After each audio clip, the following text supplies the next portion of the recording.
มาสงค่ะมาสงพ่อแม่พี่น้องกูก้นค่ะ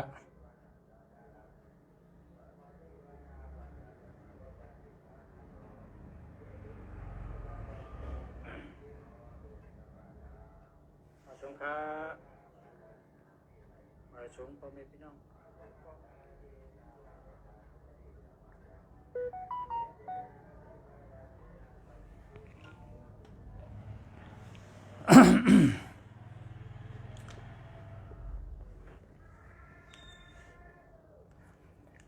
มาสงค่ะ เมื่อในมีคนนอนจองคนเฒ่าเนี่ยเนาะโทรมาเขาเจ้าว่าลาดปันเฮาอันดีลีเลยเฮาได้ซื้ออันดีลีมันเจอเนี่ยว่าอันนี้ก็จำตึงโทรมาเมื่อไกลๆเพราะว่า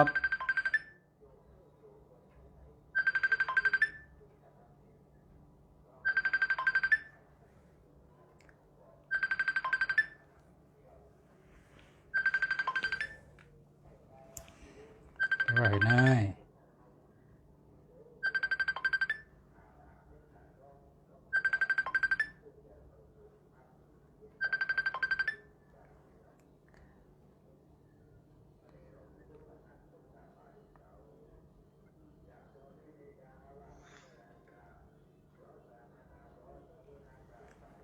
กำขาขึ้นทมเมื่อขึ้นน่ะจะเร็วขัดถ่ายทอดสดนะออกค่ะออกค่ะอ่ะร้องอะไร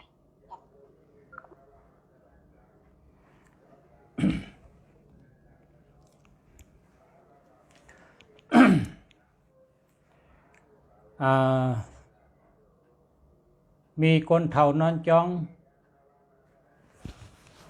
เมื่อไก่นี่แกโทรเข้ามาลุงเสียลาดปันเฮาหมายพงอันดีลีมาเลย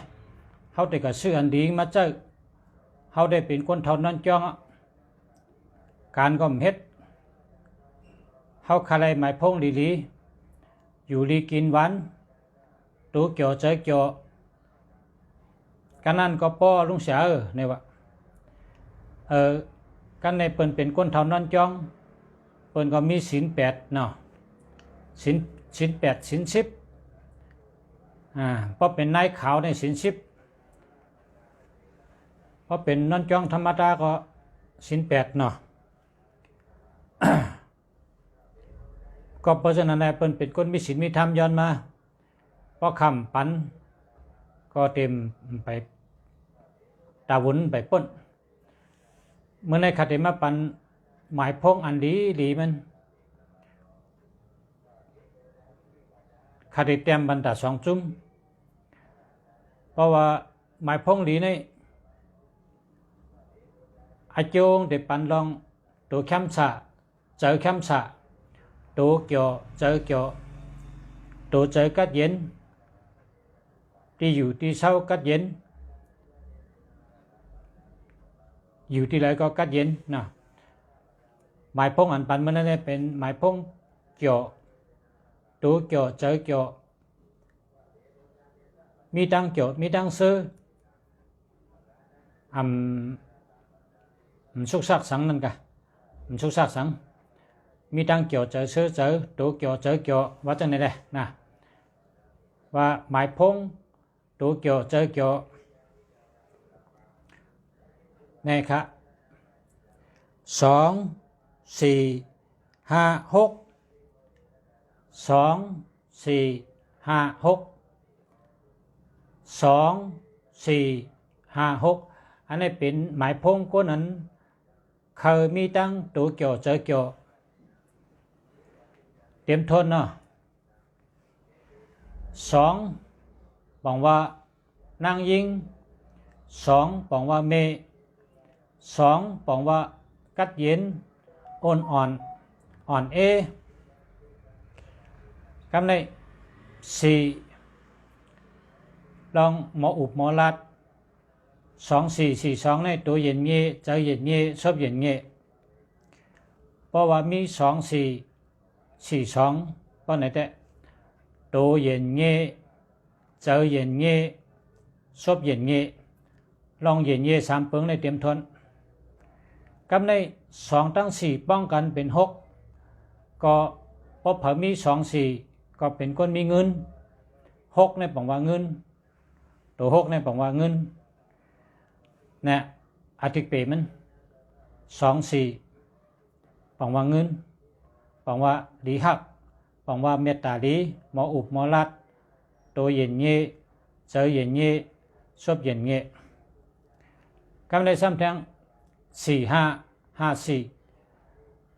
สี่หมอลัดหมอจ๋าหมอกล้าหมอขายห้ามีปัญญามีตังหูมีศีลมีธรรมมีเจอเพ่งเป้งมีเจอตะลาผ่ากลางว่างครึ่งมีเจอตะลาเพ่งเป้งเจอผ่ากลางว่างครึ่งตัวหาเนี่ยสี่ห้าห้าสี่เป็นคนมีปัญญาเป็นคนมีตังหูหลีเตเตกำในซ้ำห้าหกหกห้าเป็นสัตเทเป็นคนมีเป็นคนอันจันสูงเป็นคนจันสูงหมอเฮ็ดหมอสร้างหมอขึงหมอป้องหมอเข้าออกก้นมีเมตตากรุณามุติตาอุเบกขาเมตตาอันว่านั้นหมอหักหมอแป้งกันกรุณาอันว่านั้นเอลูกันหมอเอลูกันหมอจอยแถมกันมุติตาโหมจมกันยกย่องกันปันแห้งกันอุเบกขาหมอปล่อยวางควางหลอดอ่ำจังกันนะอ่ำจังกันลองแป้งจังนั่นมีนั่นเป็นห้องว่าอุเบกขากามปาลีว่าเมตตากรุณามุติตาอุเบกขาประกรรมไตเขาก็เมตตาปังว่าตั้งหักกรุณาปังว่าเอดูมุติตาปังว่าโหมจมอุเบกขาปังว่าปล่อยวาง กำในเขามา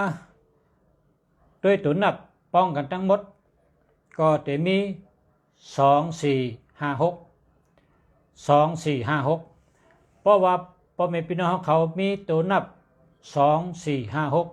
อยู่ในหมายพงบ่ไหนไรว่าตัวเกี่ยวเจอเกี่ยวตัวแคมสะเจอแคมสะอันนั้นมีใครหึงจับกันนะอย่าไปปันผัดกันหึงอยู่จู้กันหึงอยู่จับกันนะอยู่ตั้งหน้าอยู่เนื้อกลางอยู่ตั้งโหอยู่ตั้งหางไรกุตินะไรกุติก็เพราะฉะนั้นแหละเมื่อมีพอมีพี่น้องย้อนมาก็ติดปัน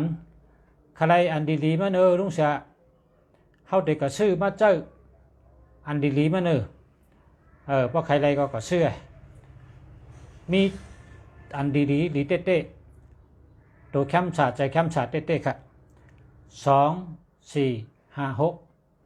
สองสี่ห้าหกกำใน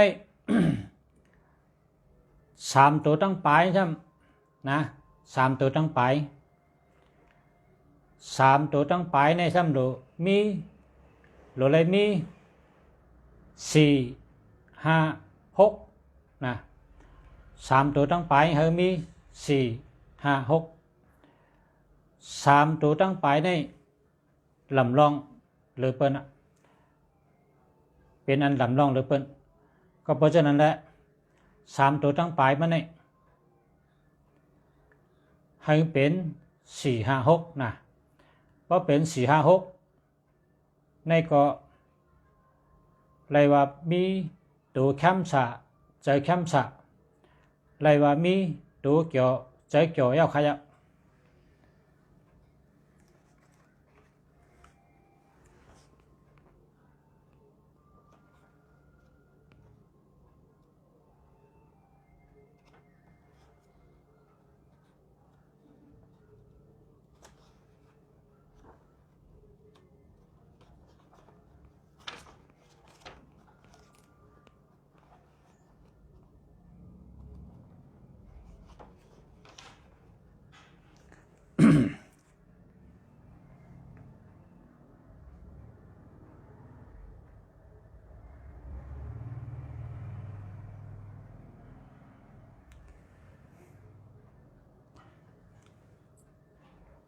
3ตัวตั้งหลังนี่ในจำแต่ไม่ว่า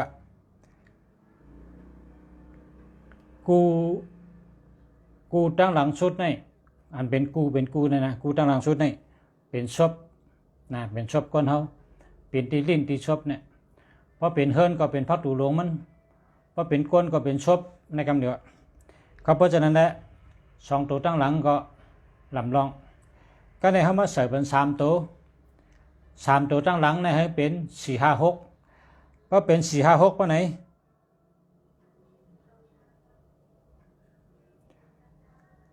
ศพเฮาใจเฮาอาจารย์เฮาตั้งยามเฮาคนในเฮิรนเฮาใต้ก่อเฮาคนหูจักเฮาผู้ใหญ่คนหลวงเฮาจะไหนเขาได้จอยแถมเฮาเนี่ยว่ะนะเขาได้จอยแถมเฮา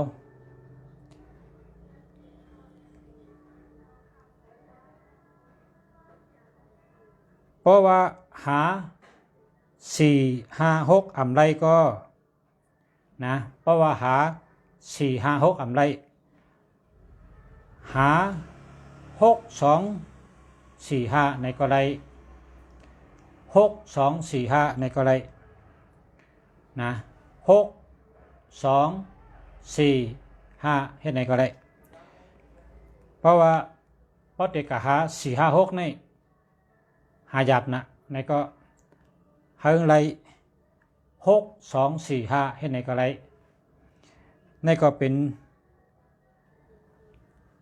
ที่อันพ่อแม่พี่น้องเฮาย้อนมาว่าใครอันดีๆไงลุงเสียเฮาติก็ซื้ออันดีมาเจอลาดปันเฮาอันดีไงมีตัวหลายๆนี่เนาะอันไหนมื้อไหนมาลาดปันมี3จุ่มที่1 2 4 5 6จุ่มที่2 6 2 4 5จุ่มที่3 4 5 6นะครับใน3จุ่มนี่พอแม่พี่น้องเขาหันทีไรก็ซื้อใจไหลครบทีไรหันทีไรญาทีไรมีทีไรก็ซื้อใจไหลเพราะเคยไหลนะเพราะเคยไหล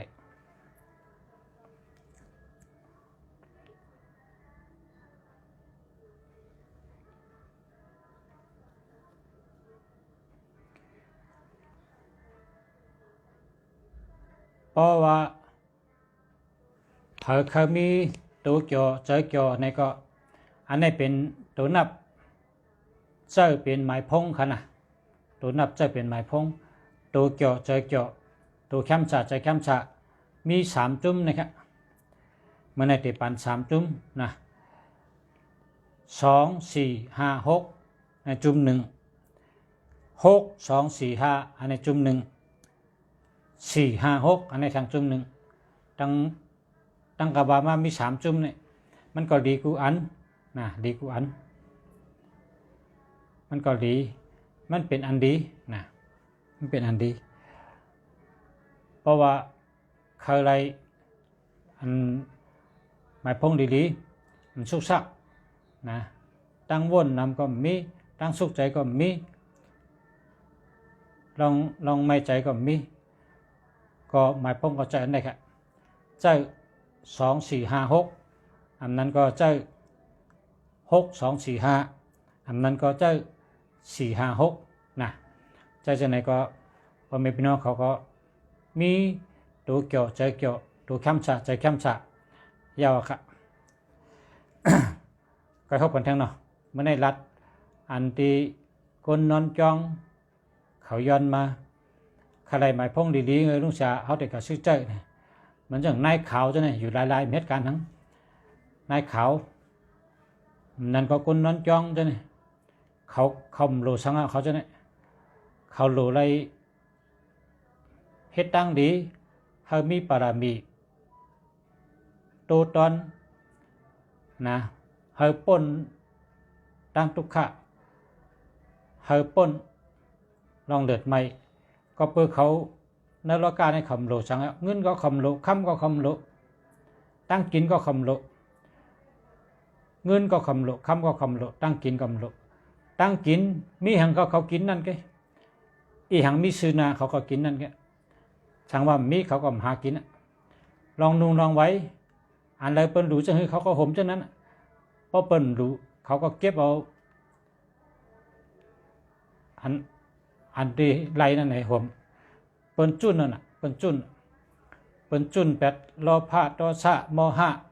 เปิ้นจุนแปดตานากิเลสายะนายขาวอันนั้นก็คนนอนจองจังได๋น่ะอันนี้ก็